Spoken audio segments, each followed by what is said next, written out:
Speaking the truth about the N word. You may recognize Lori Pace from her TV appearances, billboards, or unique voice on the radio. She has been speaking for the American Heart Association for years. Lori has a diverse background and expertise in leadership, design, real estate, urban planning, and entrepreneurship.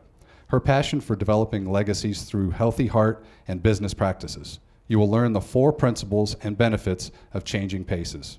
You'll be affected by her lessons in getting and keeping your business in the black and reflecting the global workplace. Get ready to experience this eager black woman who means business. Please welcome Lori Pace.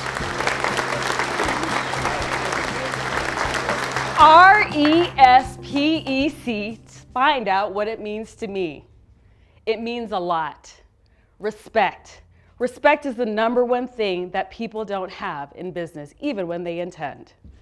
For me, changing paces is about changing that pace every minute of the day. Most of the times when I'm in a room, in a business setting, I'm one of few people of color.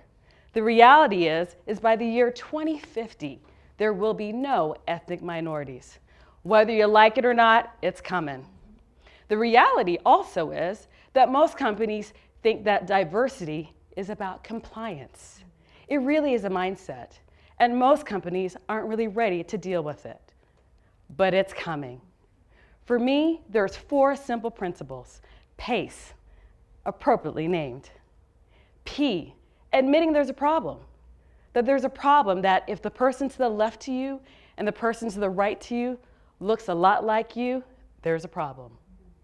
A, accountability. How do you even measure if things are changing? If you had more people of color, more people with different ethnic backgrounds, more people with differences in their disabilities, or even their sexual preference. If the 2 people on both sides of you are just like you, there's a problem.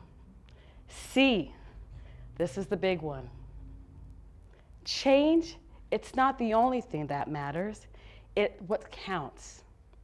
It's important. It's important to the people that are there. It's important to the people around you. It's a big deal. It's even about cash.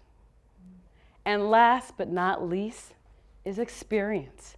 Diversity isn't compatible with somebody else's belief systems. It's about the experience, how people feel. That's real. It's the real deal. See, here's the story, is when I came on the stage, you probably had a first impression of me. Maybe it was a red dress, I don't know. The truth of the matter is I'm not here to make a first impression. My goal is to make a lasting impression. We want to make sure that you're thinking subconsciously about the decisions that you're making, because really, inclusion is something that happens even when you're not thinking about it. Exclusion, on the other hand, is something that you might not even be aware of. There is conscious inclusivity and subconscious exclusivity.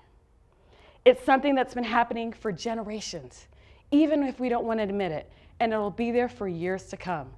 While we may not all be here for 2050, the practices of what we do today are affecting our future.